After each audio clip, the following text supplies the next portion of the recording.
ಇದು ಚಿನ್ನು. ತುಂಬಾ ಕುತೂಹಲದ ಹುಡುಗ. ಅವನಿಗೆ ಹೊಸ ಜಾಗ ನೋಡೋದು ತುಂಬಾ ಇಷ್ಟ.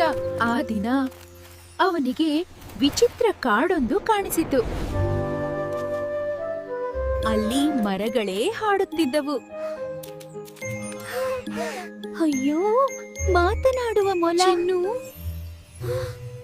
ನಮ್ಮ ಕಾಡು ಅಪಾಯದಲ್ಲಿದೆ. ಮಾಯಾ ಬೆಳಕು ನಿಧಾನವಾಗಿ ಕಣ್ಮರೆಯ ಸಹಾಯ ಮಾಡ್ತೀನಿ. ಅವರು ಕಾಡಿನೊಳಗೆ ಓಡಲು ಶುರು ಮಾಡಿದ್ರು. ಕೋತಿಗಳು ಒಂದು ದೊಡ್ಡ ಮರ ತೋರಿಸಿತು. ಆ ಮರದ ಮೇಲೆ ಒಂದು ರಹಸ್ಯ ಇತ್ತು. ಚಿನ್ನುವಿಗೆ ಮಾಯಾ ಎಲೆ ಸಿಕ್ಕಿತು. ಆದರೆ ಕಾಡು ಇನ್ನಷ್ಟು ಕತ್ತಲಾಗತೊಡಗಿತು. ಬೇಗನೆ ಕ್ರಿಸ್ಟಲ್ ಕಡೆ ಓಡಿದ್ರು. ಚಿನ್ನು ಎಲೆಯನ್ನ ಕ್ರಿಸ್ಟಲ್ ಹತ್ತಿರ ಇಟ್ಟ.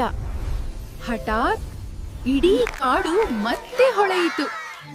ಎಲ್ಲಾ ಪ್ರಾಣಿಗಳು ತುಂಬಾ ಸಂತೋಷಪಟ್ಟವು. ಚಿನ್ನುವಿಗೆ ಧನ್ಯವಾದ ಹೇಳ್ತು. ನಮಸ್ಕಾರ ಪುಟ್ಟಾಣಿಗಳೇ. ಲೈಕ್ ಮಾಡಿ, ಶೇರ್ ಮಾಡಿ ಮತ್ತು ಸಬ್ಸ್ಕ್ರೈಬ್ ಮಾಡಲು ಮರೆಯಬೇಡಿ.